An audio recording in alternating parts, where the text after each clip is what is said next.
يوسف عبد الرحمن ده معانا isagana wuxuu ka mid yahay ardada Soomaali dalka Suudaan wax ka barata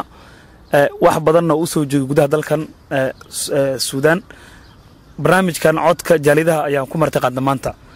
bal marka hore Yusuf ku saro wadawhay aad iyo aad u mahadsantahay ugu horeyn bal waxaad nooga warantaa waxaan rabnaa inaan ka eegno barnaamijka codka jaalidaha ardada Soomaali dalka Suudaan ku martaqaadnay bal wax barashada iyo tahriibka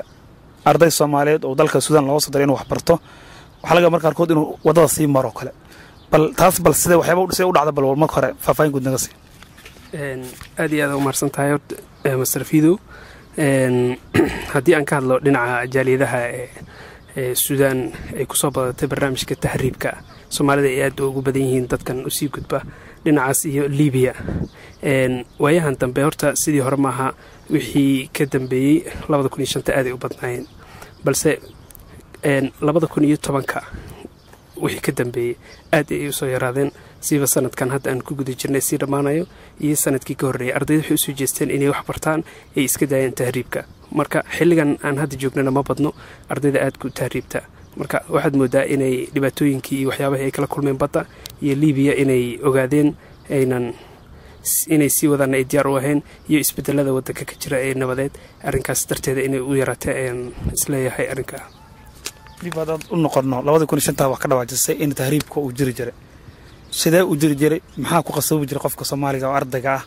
inuu wadadan maro markii hore iyo tahriibka markii hore waxyaabaha ku qasbay waxay ahayn Soomaalida wadankii oo ay ka jireen dagaalo aad u fara badan iyo dhibaatooyinkii 2006 waad ogeed nabad yarada ka dhacday magaalada iyo koonfurta Soomaaliya waxa soo batay inay 2006 dadka aad ay u soo barabaxaan ay dibadda u soo baxaan ay tahriibka u markaas sida uu batay loo kala qaxay halkaas iyo dhalinyarta markaan ka hadalna siiba ay aadeen wadanka South Africa ay u tahriibi jireen iyo dhankan Suudaan ay kasii gudbi jireen xagga iyo Liibiya Malta Yurub iyo in badan ay ku haminayeen balse xagga ardayda ee wadanka Suudaan aad iyo aad u yaraayeen marnaba ma ahayn kuwa tahriiba ee u sii tahriiba wadamada Yurub iyo meelaha soo kale ardayda socotada ayaa aad uga badneed ee xuduudaha ka soo talaaba waa gartay Suudaan qaarkood waxay sheegayaan aadno ardada la socda sababaha ardada ku kalifaya inuu wadada maro marka qaarkood inuu jaamacadii uu heli waayo marka qaarkood uu jaamacadii uu maadooyin qaar kamid ah ku dhaco oo awood waa inuu wado oo wadadan la sii maro marka qaarkood waxay ku sheegaan inay sababa qaarkood ay tahay in xataa ardayga oo arko dad fara badan oo halkan inta wada maray oo Yurubta galay marka qaarkood ku dhalisay inuu badda galay taas oo kale maxaa sharaxaadna si kartaa dhanka ardayda jaamacadaha halkan la soo aqbalo ama jaamacadaha wadi waayo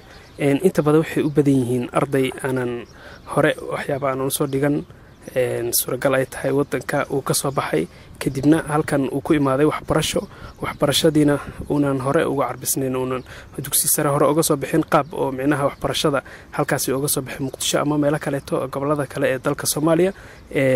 kadibna halkan uu ardaygaasi wuxuu ku xisaabsan yahay arday wax baranayo oo jaamacad loo soo diray laakiin ardayga uma carbisna jaamacadna uma socon marka sida darteed dadku waxay leeyihiin ardaydii halkan imaatay ee waxbarashada u imaatay ayaa tahriibtay marka ma ahan ardaydii tahriibka soo aadaysay inay yihiin ardaydii waxbarashada rabay ee jaadiga ahaa ee arrinka ee dhabka uu ka ahaa ardaydaasina aad bay u joogaan wadanka waana arday lagu qiyaasay ilaa iyo hadda waxay si cagacageenayaan 5,000 oo arday oo Soomaali halkan wax ka barata marka ardayda ay dhabta ka tahay ay dugsi hoose ka soo bilaabay ilaa dugsi dhexe dugsi sare soo maray ee waxbarashada ee dhabta ay ka tahay ardaydaasi ma ahan ardayda marka tahriibta laakiin dadka ku soo baxa leemankan waxbarashada ee soo aada wadanka inay wax baranayaan amal ku soo baxa halkan markay imaadaan hawshoodii marka tahriibka ay sida u sii wataan arinta dhankaasi ayaan u aanay lahaa inta badan balse way jiraan arday aad u yar oo markay halkan imaadaan ay ku adkaato duruufta wadanka Suudaan duruufta maadaama ay ku adkaato ama aanan helin masruufaadkii loogu talagalay lacagaha ama biilka uu ku yaraado markii uu ku yaraado kadib waxay sameeyaan ardaydaasi niijab ay kala kulmaan qoysaskoodii iyo waalidiintoodii qaarkood aan waxba heli karin qaarna isla wadankaasi waa lagu noolaan karaa waxba laga heli karaa qofka muxamaasho mu shaqaysto mu isbixiyo ama qoysaska oo ah danyar sidaas darteeda ayaa ardayda aqaliyaadka ee tahriibo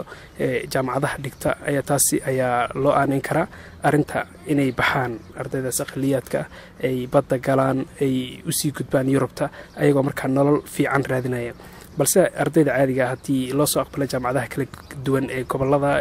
Suudaan qaarkood duruufta ay ku adkaato waxay sameeyaan waxay u soo wareegtaan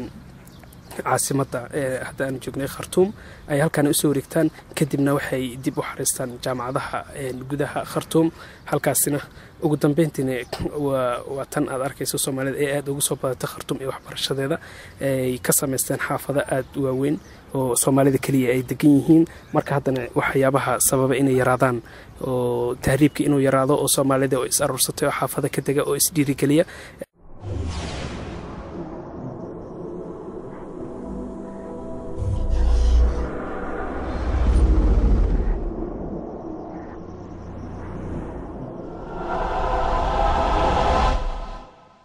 intaas ayaanu ku soo gabagabaynaa daawadayaal barnaamijkii codka jaalidaha ee TV-ga qaranka oo idinkaga yimaada maalinlaha ahaa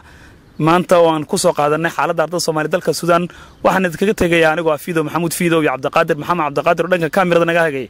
intaas iyo nabadgelyo inta barnaamijkan la mid ku kulmi doono. Assalaamu calaykum.